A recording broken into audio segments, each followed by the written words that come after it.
So the next activity we're going to do, we're going to take an egg and we're going to drop it from about the height of one of the cabinets, which is about going to be about 2.4 meters. I'll give you an exact measurement in class. And we're going to attach to it a spring that's going to protect the egg before it's going to stop it before it hits the ground. Our goal is to get it as close to hitting the ground as we can without it touching. Okay, so there's going to be an energy transfer and we're going to end up with energy being stored in the spring.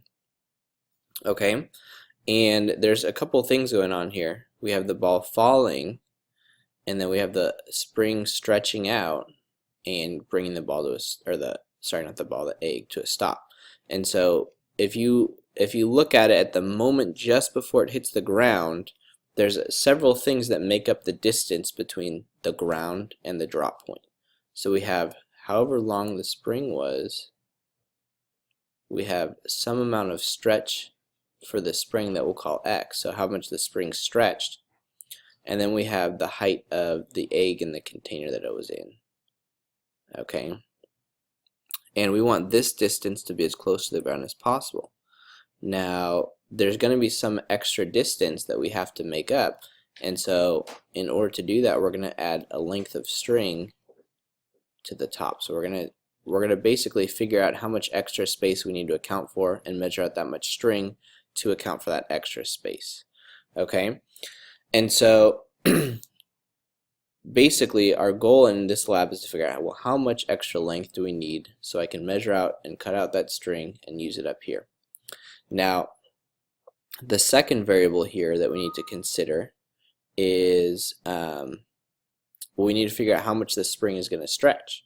Okay, remember that there's a relationship for energy in the spring that talks about both the stiffness of the spring and how much it stretches. So in order to do this calculation, we need to know how stiff the spring is.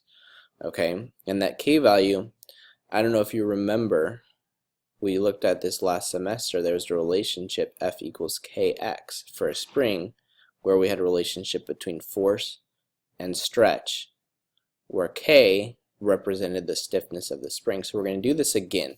And last time, if you remember, we hung a spring and we added masses to it. Okay, so we kept adding mass and seeing how much it stretched and so on, and we graphed it and we found the slope of that line.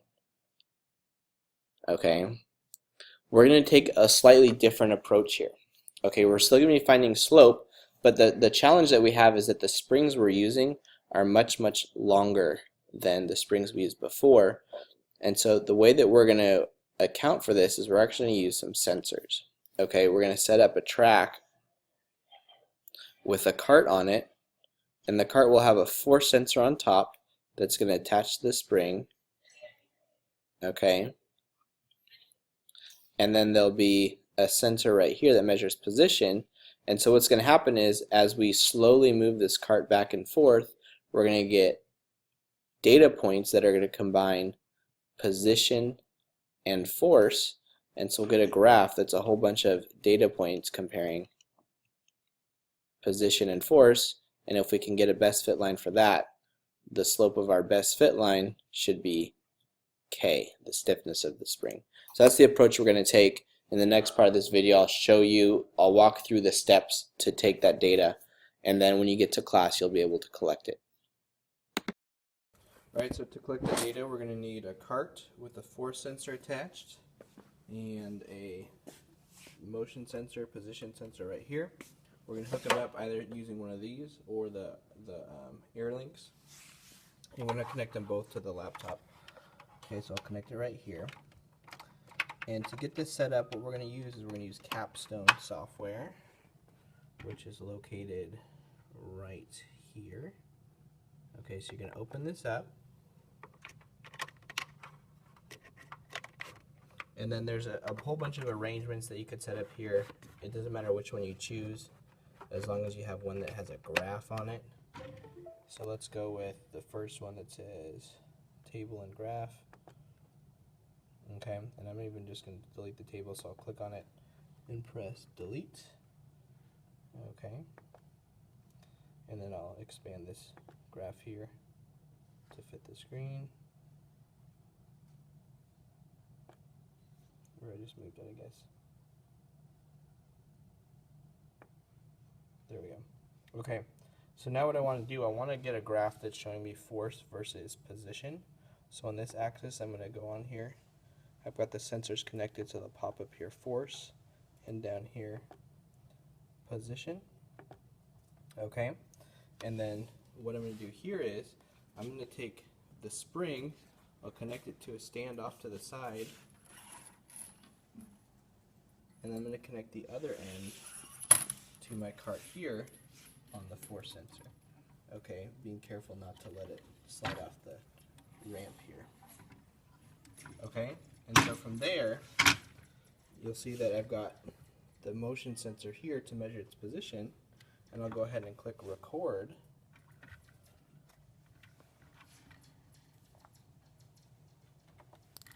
And so now it's recording, and I'm just going to move this back and forth, and you're going to want to hold underneath there. You can see it dragging, so when I hold underneath, so it doesn't drag like that.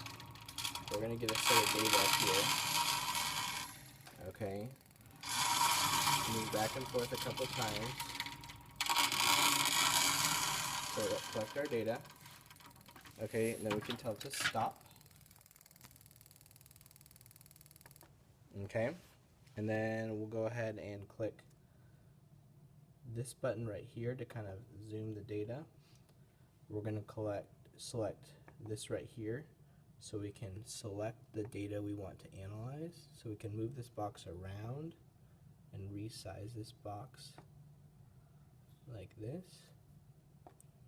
And let's go make it taller, drag it over to the side like this. Okay, and so here's my force and position data, and I'm going to go try to get a best fit line for it by clicking right here. I'm going to click linear fit. Okay, and now when I click out, you can see that I have a graph here with my this right here would be the slope, would be the k value, right? If this is f and this is x down here, then the slope of that is k. And so this is the data point that I need in order to do my calculations. And for this one, my value here is a little bit high because when I was taking the data, the spring here was dragging on the edge of the ramp here. So you're going to want to put something here. You can put your hand here to kind of push up on a little bit so it doesn't drag and increase the amount of force. Okay?